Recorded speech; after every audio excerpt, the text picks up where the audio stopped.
നമ്മുടെ സമൂഹത്തിൽ നമുക്ക് ചുറ്റും ജീവിക്കുന്ന, വേദനിക്കുന്ന, നിരാലംബരും രോഗികളുമായ സഹോദരങ്ങളിലേക്ക് നന്മയുടെ കരം നീട്ടുവാൻ ശമരിയാൻ ഞങ്ങൾ ഒരുക്കുകയാണ്.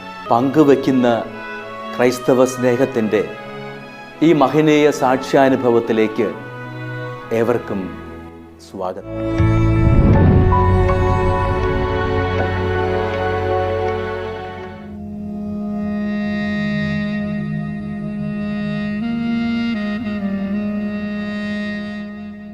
കാരുണ്യത്തിൻ്റെ സ്നേഹസഹായവുമായി സമരിയാൻ എന്ന് കടന്നു ചെല്ലുന്നത് തൃശ്ശൂർ ജില്ലയിൽ ആളൂർ പഞ്ചായത്തിൽ 6-ാം വാർഡിൽ കനാൽപ്പാലം സ്ഥലത്ത് താമസിക്കുന്ന ചാഴിക്കുളം വീട്ടിൽ ജയയുടെ ഭവനത്തിലേക്കാണ്.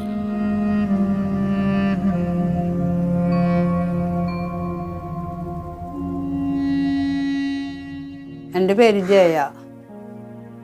തൃശ്ശൂർ ജില്ല ആളൂർ പഞ്ചായത്തിലാണ് ഞാൻ താമസിക്കുന്നത്. ചാഴിക്കുളം വീട്. വീട്ടിൽ ഞാനും എൻ്റെ അനിയത്തിയും താമസിക്കുന്നു. ഈ വീട് പഞ്ചായത്തിൽ നിന്ന് പണിത് തന്നതാണ്. ഞാൻ കല്യാണം കഴിച്ചിട്ടില്ല. 10 വർഷമായി എനിക്ക് ഈ അസുഖം തുടങ്ങിയിട്ട്. ഇടയ്ക്കിടയ്ക്ക് പനി വരുമായിരുന്നു. ജോലി ചെയ്തുകൊണ്ടിരിക്കുമ്പോൾ തീപ്പിടി കമ്പിൽ പോയിരുന്നു. ജോലി ചെയ്യുമ്പോൾ ഇടയ്ക്കിടയ്ക്ക് പനി വരും, കാലുമ്പോൾ നീരും വരും. അപ്പോൾ എല്ലാവരും പറഞ്ഞു ആശുപത്രി പോകാൻ പറഞ്ഞു. അപ്പോൾ ഞങ്ങൾ പോയപ്പോൾ ഡോക്ടർ പറഞ്ഞു ബ്ലഡ് ടെസ്റ്റ് ചെയ്യാൻ പറഞ്ഞു. 2 ദിവസം മരുന്ന് തന്നു. എന്നിട്ട് കുറയില്ലെങ്കിൽ ബ്ലഡ് ടെസ്റ്റ് ചെയ്യാൻ പറഞ്ഞു. അപ്പോൾ ബ്ലഡ് ടെസ്റ്റ് ചെയ്തപ്പോൾ അത് അവർക്ക് എന്തോ സംശയം തോന്നി, ചിക്കൻ ഗുനിയാണോ എന്നൊരു സംശയം തോന്നിയിട്ട് മെഡിക്കൽ കോളേജിലേക്ക് വിട്ടു. മെഡിക്കൽ കോളേജിൽ പോയി കുറേ ടെസ്റ്റുകളൊക്കെ ചെയ്തപ്പോൾ തന്നെയാണ് മനസ്സിലായത് കിഡ്നി കംപ്ലൈൻ്റ് ആണ്. അന്ന് തുടങ്ങി മരുന്ന് കഴിച്ചു. 2 കൊല്ലത്തോളം മരുന്നുമ്മ ഇതാക്കി. 2 ഡയാലിസിസ് അപ്പം ചെയ്തു. പിന്നെ മരുന്നുമ്മ ഇതാക്കി. ഇപ്പോൾ 6-7 കൊല്ലത്തോളമായി ഇപ്പോൾ ഡയാലിസിസ് ഇങ്ങനെ ചെയ്തുകൊണ്ടിരിക്കുന്നു.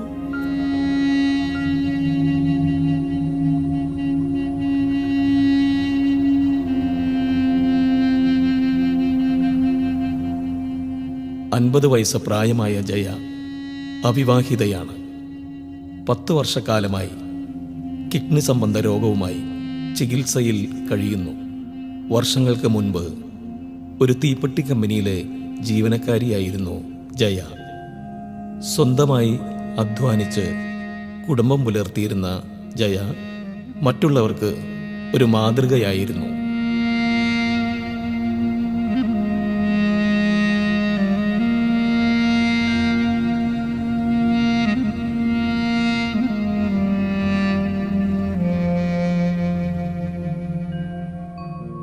ആഴ്ചയിൽ 3 ഡയാലിസിസ്. ഒരു ഡയാലിസിന് 3000 രൂപയോളം ചിലവ് വരും. പിന്നെ മരുന്ന് വാങ്ങാനൊക്കെ ഭയങ്കര ബുദ്ധിമുട്ടാണ്. അയൽക്കാരും നാട്ടുകാരൊക്കെ സഹായിച്ച് അങ്ങനെ മരുന്ന് വാങ്ങി പോണ്. ഭക്ഷണമായാലും മറ്റെന്താവശ്യങ്ങളായാലും ഒക്കെ അയൽക്കാരും നാട്ടുകാരും സഹകരിച്ച് അങ്ങനെ അങ്ങോട്ട് പോണ്. കുറേ നാളായി മരുന്ന് ഇങ്ങനെ വാങ്ങിക്കാനും പൈസയൊന്നും ഇല്ല. ആൾക്കാരൊക്കെ സഹായിച്ചിട്ടാണ് ഞങ്ങൾ പിന്നെ റേഷനരിക്കുള്ള കാരണം കഞ്ഞി കുടിച്ച് പോണ്. പിന്നെ കറി വയ്ക്കാനായാലും എന്തിനായാലും അടുത്ത വീട്ടുകാരൊക്കെ സഹായിക്കും. അങ്ങനെ ഇതായി പോണു. ഭയങ്കര ബുദ്ധിമുട്ടാണ് മരുന്നൊക്കെ വാങ്ങിക്കാനായിട്ട്. 10 ഗുളിക ഡെയിലി വെച്ച് കഴിക്കണം. അപ്പോൾ ആഴ്ചയിൽ കുറേശ്ശൊക്കെ മേടിക്കും. പൈസ കിട്ടുമ്പോൾ അതനുസരിച്ച് മേടിക്കും. ചിലപ്പോൾ ആ പൈസ ഇല്ലാണ്ടാകുമ്പോൾ വാങ്ങിക്കില്ല. അങ്ങനെയൊക്കെ പോണ്.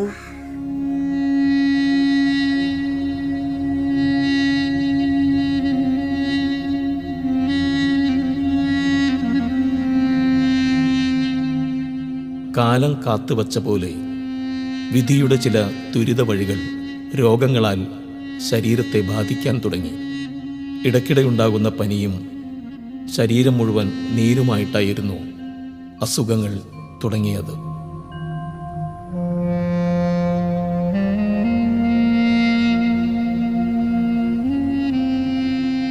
ചെറിയ അസുഖം എന്ന് കരുതി ചികിത്സ തുടങ്ങിയപ്പോഴാണ് താനൊരു കിഡ്നി രോഗിയാണെന്നുള്ള സത്യം ജയ തിരിച്ചറിയുന്നത്.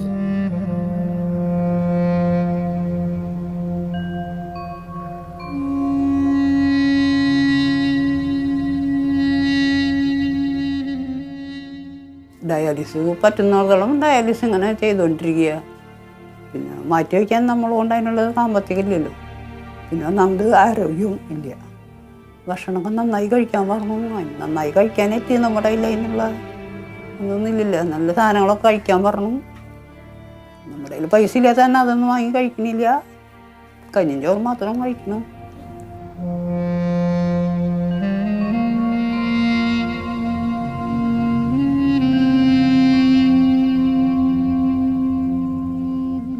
ജീവിത സാഹചര്യങ്ങൾ മൂലം അവിവാഹിതയായി ജീവിക്കേണ്ടി വന്ന ജയയ്ക്ക് ഈ രോഗം സമ്മാനിച്ചത് കൂടുതൽ ദുരിതവും വേദന നിറഞ്ഞ കഷ്ടപ്പാടുമാണ്.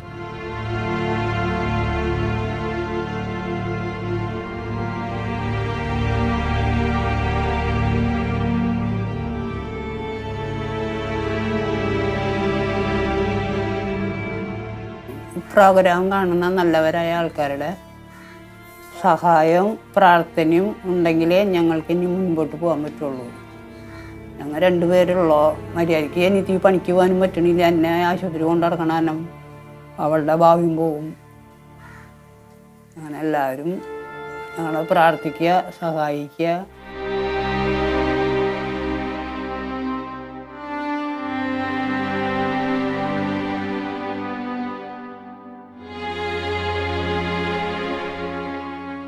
കിഡ്നി രോഗം മൂർച്ഛിച്ചതോടെ ആഴ്ചയിൽ 3 ഡയാലിസിസ് ചെയ്യേണ്ട രോഗാവസ്ഥയിലേക്ക് കാര്യങ്ങൾ എത്തിച്ചേർന്നു.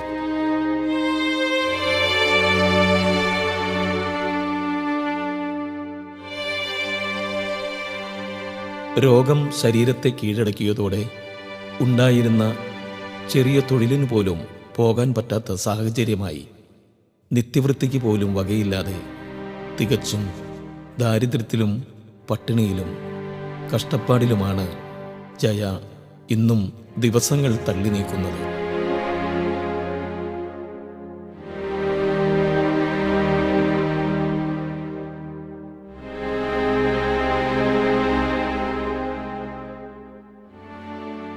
എൻ്റെ പേര് രഞ്ജി.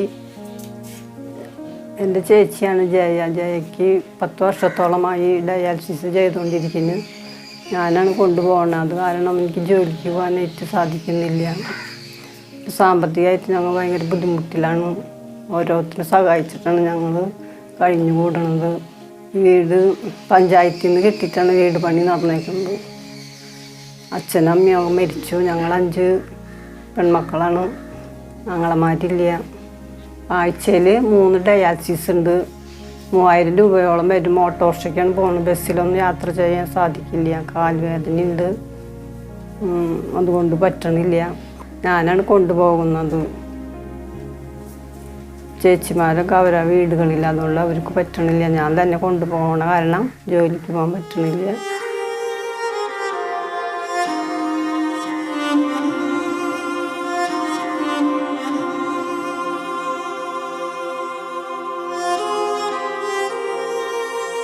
സ്നേഹനിധിയായ ജയയുടെ അനുജത്തിയുടെ സ്നേഹശുശ്രൂഷയിലാണ് ജയ ഇന്ന് ജീവിക്കുന്നത് തന്നെ. രോഗിയായ ചേച്ചിയെ നോക്കാനായി ഉള്ള തൊഴിലിന് പോലും പോകാൻ കഴിയാതെ ദൈവത്തോട് പ്രാർത്ഥിച്ചുകൊണ്ട് ഓരോ ദിവസവും ഇവരിവിടെ കഴിച്ചുകൂട്ടുന്നു.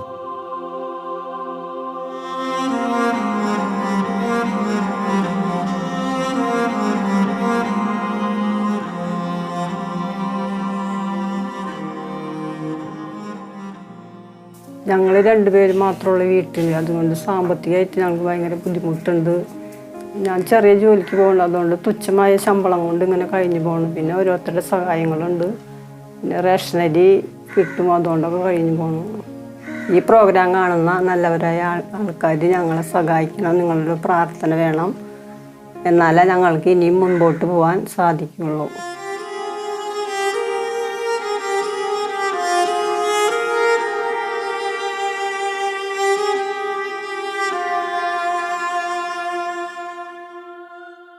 ആഴ്ചയിൽ 3 ഡയാലിസിസ്, മറ്റ് മരുന്നുകൾ, യാത്രാ ചെലവുകൾ, കൂടാതെയുള്ള അനുദിന ചെലവുകൾ എന്നിവയ്ക്കായി ഇന്നും ഇവർ സന്മനസ്സുള്ളവരുടെ സഹായത്തിനായി കൈനീട്ടുകയാണ്.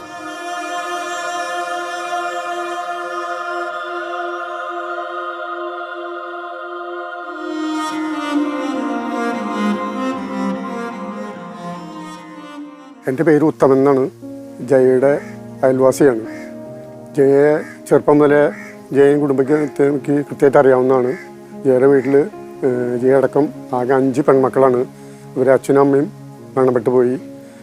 ജയ ഒഴികെ ബാക്കി 4 പെൺമക്കളുടെയും വിവാഹം കഴിഞ്ഞതാണ്. ജയ ഒരു തീപ്പെട്ടി കമ്പനിയിൽ ജോലിക്ക് പോയിക്കൊണ്ടിരിക്കുകയായിരുന്നു. അവിടെ ജോലിക്ക് പോയിക്കൊണ്ടിരിക്കുമ്പോഴേക്കാണ് ഏകദേശം ഒരു 10 വർഷം മുമ്പ് ഈ പനി വന്നതിനെ തുടർന്ന് ചികിത്സ ആയിട്ട് ബന്ധപ്പെട്ട് ഈ രോഗം കിഡ്നി ആയിട്ട് ബന്ധപ്പെട്ട രോഗമാണെന്ന് മനസ്സിലാവുന്നു. ഒരു 3 വർഷക്കാലം മരുന്ന് കഴിച്ചുകൊണ്ട് തന്നെ മുന്നോട്ട് പോയി. പിന്നെ ഡയാലിസിസ് ചെയ്യാതെ നിർത്തിയില്ല എന്ന ഘട്ടം വന്നപ്പോൾ ഡയാലിസിസ് ചെയ്തുകൊണ്ടിരിക്കുകയാണ്. ഇതറിഞ്ഞപ്പോൾ നാട്ടിൽ ഞങ്ങളെല്ലാവരും കഴിയാവുന്ന രീതിയിൽ സഹായം ചെയ്തു കൊടുക്കുന്നുണ്ട്. നമ്മൾ ഇപ്പോഴും നാട്ടുകാരുടെയും അയൽക്കാരുടെയും സഹായം കൊണ്ടാണ് ഇപ്പോൾ അവരുടെ കുടുംബം മുന്നോട്ട് പോകുന്നത്. ജയ താഴെയുള്ള അനിയത്തി രഞ്ജിയാണ് ഇപ്പോൾ അവർ വീട്ടിൽ താമസിക്കുന്നത്. രഞ്ജി ഉണ്ടെങ്കിൽ ഒരു ബുക്ക് ബൈൻഡിങ് യൂണിറ്റിലാണ് ജോലിക്ക് പോയിക്കൊണ്ടിരുന്നത്. അവിടെ എന്നും ജോലി ഉണ്ടാവില്ല. പിന്നെ തന്നെയല്ല ഇപ്പോൾ ആഴ്ചയിൽ 3 ഡയാലിസിസ് നടത്തണം. ഡയാലിസിന് വേണ്ടി ജയയുടെ കൂടെ പോകുന്നത് രഞ്ജിയാണ്. അതുകൊണ്ട് തന്നെ ജോലിക്ക് പോകലും ഇപ്പോൾ പറ്റാത്ത ഘട്ടത്തിലാണ്. ഇത് വളരെ സാമ്പത്തികമായിട്ട് വളരെ ബുദ്ധിമുട്ടുള്ള കുടുംബമാണ്. ഇവരെ സഹോദരിമാരുടെ കുടുംബമായാലും ഇവരെ സഹായിക്കാവുന്ന രീതിയിലുള്ള ചുറ്റുപാട് അവർക്കുമില്ല. ശരിക്കും ഇപ്പോൾ നാട്ടുകാരുടെയും ഒക്കെ സഹായം കൊണ്ടാണ് ഇവരെ കുടുംബം മുന്നോട്ട് പോയിക്കൊണ്ടിരുന്നത്. ഇപ്പോഴും ഡയാലിസിന് പോകണമെങ്കിൽ ഓട്ടോറിക്ഷ വിളിച്ച് പോകാനേ പറ്റുള്ളൂ. ഇവിടുന്ന് ബസ് കയറി പോകാനുള്ള ആരോഗ്യശേഷി ജയിക്കില്ല. അതുകൊണ്ട് തന്നെ ഡയാലിസിന് ആഴ്ചയിൽ 3 ദിവസം ഓട്ടോറിക്ഷയിൽ വരണം. അപ്പോൾ അതിനൊക്കെ ഒരു 3000 രൂപ ഒരു ദിവസം ചെലവ് വരും. മരുന്നിൻ്റെ കാശ് വേറെ. ഇങ്ങനെയാണ് ഇവരെ വളരെ വളരെ പാവപ്പെട്ട ഒരു കുടുംബമാണ്. ഇത് കാണുന്ന പ്രേക്ഷകരുടെ നല്ലൊരു സഹായവും പ്രാർത്ഥന ഉണ്ടെങ്കിലാണ് ഈ കുടുംബത്തിൽ നിന്ന് മുന്നോട്ട് പോകാൻ കഴിയുള്ളൂ, ജീവിക്കാനും കഴിയുള്ളൂ. അതിന് എല്ലാവരുടെയും നല്ല രീതിയിലുള്ള സഹായം ഉണ്ടാവണമെന്ന് ഞാൻ അപേക്ഷിക്കുകയാണ്.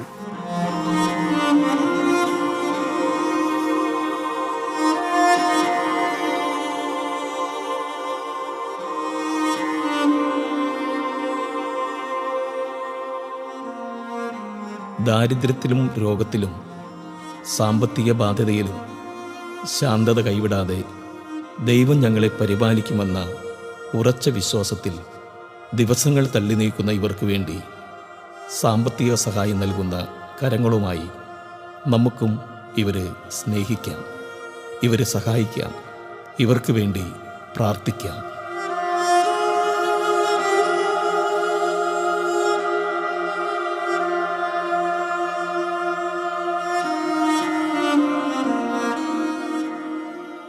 വിശദ വിവരങ്ങൾക്ക് Samarian Divine Charitable Trust, Father Philip Nedunthuruthil VC, care of Divine Vision, Divine Media Complex, Muringoor PO, Chalakudy, Thrissur, Kerala. Pin 680309. Phone 048027000893. Mobile 9446143727. Email samarian.divinevision@gmail.com. പ്രിയ സഹോദരി സഹോദരന്മാരെ, ഗുഡ്നസ് TV-യിലെ സമറിയാൻ എന്ന പ്രോഗ്രാമിലൂടെ ഞങ്ങൾ നിങ്ങളെ പരിചയപ്പെടുത്തിയ മണി എന്ന സഹോദരന് വേണ്ടി സമാഹരിച്ച ചികിത്സാ സഹായ നിധി കൈമാറുന്നതിന് വേണ്ടിയാണ് ഞാനിപ്പോൾ നിങ്ങളുടെ മുൻപിൽ നിൽക്കുന്നത്. മണിക്ക് 58 വയസ്സുണ്ട്. കോതമംഗലം അടുത്ത അയിരൂർ പാടത്താണ് അവരുടെ വീട്. 3.5 വർഷമായിട്ട് 2 കിഡ്നിയും ഫെയിലായിട്ട് ഡയാലിസിസിന് വിധേയമായിക്കൊണ്ടിരിക്കുകയാണ്. കോതമംഗലം ധർമ്മകര ആശുപത്രിയിൽ ആഴ്ചയിൽ 3 പ്രാവശ്യം ഡയാലിസിസിന് അദ്ദേഹം വിധേയമാകുകയാണ്. അദ്ദേഹത്തിൻ്റെ മരുന്നിന് ഏകദേശം ഒരു മാസം 7,000 രൂപയും ഡയാലിസിസിന് 36,000 രൂപയും വേണമെന്നാണ് അറിയാനായിട്ട് സാധിച്ചത്. അദ്ദേഹത്തിന് പ്രത്യേക വരുമാന മാർഗമൊന്നുമില്ല. മറ്റുള്ളവരുടെ സഹായം കൊണ്ടാണ് ഇത്രയും നാളും ചികിത്സയൊക്കെ നടത്തിക്കൊണ്ടിരിക്കുന്നത്. ഈ അവസരത്തിലാണ് ഗുഡ്നസ് TV അദ്ദേഹത്തെക്കുറിച്ച് പരിചയപ്പെടാനും അദ്ദേഹത്തെ ഗുഡ്നസ് TV-യിലൂടെ പ്രേക്ഷകർക്ക് പരിചയപ്പെടുത്താനും ഇടയായത്.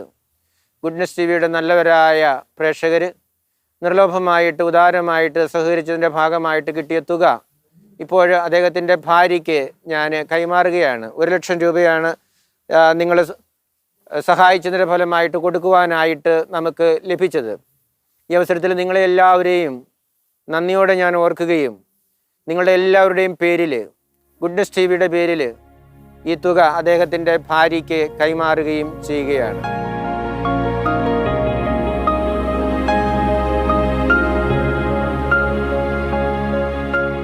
പ്രിയ സഹോദരി സഹോദരന്മാരെ, നിങ്ങളെല്ലാവരെയും നന്ദിയോടെ ഓർക്കാനായിട്ട് ഈ അവസരം ഞാൻ വിനിയോഗിക്കുകയാണ്. ഈശോ പറയുന്നുണ്ടല്ലോ, ഈ ചെറുവിരലിൽ ഒരുവന് ഒരു പാത്രം പച്ചവെള്ളമെങ്കിലും ശിഷ്യൻ എന്ന നിലയിൽ കൊടുക്കുന്നവന് പ്രതിഫലം ലഭിക്കാതിരിക്കുകയില്ല എന്ന്. തീർച്ചയായിട്ടും നിങ്ങൾക്ക് ദൈവം പ്രതിഫലം നൽകും എന്ന് ഞാൻ ഉറച്ചു വിശ്വസിക്കുകയാണ്. നിങ്ങൾ ഈ സഹായനിധിയിലേക്ക് സംഭാവന ചെയ്തപ്പോൾ നിങ്ങളുടെ പല ആവശ്യങ്ങളും അത്യാവശ്യങ്ങളും നിങ്ങൾ വേണ്ടെന്ന് വയ്ക്കുന്നതിനായിട്ട് തയ്യാറായി. നിങ്ങളുടെ പല സന്തോഷങ്ങളും വേണ്ടെന്ന് വെച്ചതിൻ്റെ ഭാഗമായിട്ടാണ് ഇത്രയും വലിയ ഒരു തുക സമാഹരിക്കുന്നതിനും കൊടുക്കുന്നതിനും സാധിച്ചത്. നിങ്ങളുടെ ഈ വലിയ മനസ്സിനെ ദൈവസമക്ഷം സമർപ്പിക്കുന്നു. ദൈവം നിങ്ങളെ അനുഗ്രഹിക്കട്ടെ എന്ന് പ്രത്യേകമായിട്ടും പ്രാർത്ഥിക്കുകയാണ്. ദൈവം നിങ്ങൾക്കിനിയും ആയുസ്സും ആരോഗ്യവും ശക്തിയുമൊക്കെ നൽകി അനുഗ്രഹിക്കട്ടെ. അപ്പോഴായിരിക്കുമല്ലോ ഇനിയും കൂടുതൽ ആരോഗ്യമുണ്ടെങ്കിലല്ലേ കൂടുതൽ മറ്റുള്ളവർക്ക് വേണ്ടി ചെലവഴിക്കാൻ സമയവും സമ്പത്തുമൊക്കെ നമുക്ക് കണ്ടെത്തുന്നതിനായിട്ട് സാധിക്കുകയുള്ളൂ. നിങ്ങൾക്ക് നിങ്ങളുടെ ഈ വലിയ മനസ്സിനെ ദൈവം അനുഗ്രഹിക്കട്ടെ എന്ന് ഞാൻ പ്രത്യേകമായിട്ടും പ്രാർത്ഥിക്കുകയാണ്. നിങ്ങളുടെ അധ്വാനത്തിന് ദൈവം പ്രതിഫലം നൽകട്ടെ. നിങ്ങളുടെ പ്രവർത്തനങ്ങളിൽ ദൈവം വിജയം നൽകട്ടെ. നിങ്ങളോടുകൂടെ എപ്പോഴും ആയിരുന്നു കൊണ്ട് ദൈവം നിങ്ങളെ വഴി നടത്തട്ടെ എന്ന് പ്രത്യേകമായിട്ട് പ്രാർത്ഥിക്കുകയാണ്. ഈ മണി എന്ന സഹോദരനെ നമുക്ക് ഇനിയും ഓർക്കാം. സാമ്പത്തികമായിട്ടല്ലെങ്കിലും പ്രാർത്ഥന വഴിയായിട്ട് അദ്ദേഹത്തെ ഇനിയും നമുക്ക് സഹായിക്കാം. നിങ്ങളുടെ പ്രാർത്ഥനകളിൽ പ്രത്യേകം ഓർത്ത് രോഗസൗഖ്യത്തിന് വേണ്ടി നിങ്ങൾ പ്രത്യേകം പ്രാർത്ഥിക്കണമെന്ന് ഞാൻ ഓർമ്മിപ്പിക്കുകയാണ്. ദൈവത്തിൻ്റെ ശക്തിയാൽ വീണ്ടും ആരോഗ്യത്തിലേക്കും രോഗസൗഖ്യത്തിലേക്കും വരുന്നതിനുള്ള കൃപയും അനുഗ്രഹവും ദൈവം അദ്ദേഹത്തിന് ധാരാളമായിട്ട് നൽകണമേ എന്ന് നമുക്കിനിയും തുടർന്ന് പ്രാർത്ഥിക്കാം. നിങ്ങളെല്ലാവരെയും ദൈവം സമൃദ്ധമായിട്ടും അനുഗ്രഹിക്കട്ടെ. നന്ദി. സമരിയാൻ എന്ന ഈ പ്രോഗ്രാം കണ്ട് എൻ്റെ ഭർത്താവിൻ്റെ രോഗാവസ്ഥ അറിഞ്ഞ് ഞങ്ങളെ സഹായിച്ച നല്ലവരായ എല്ലാവർക്കും നന്ദി പറയുന്നു.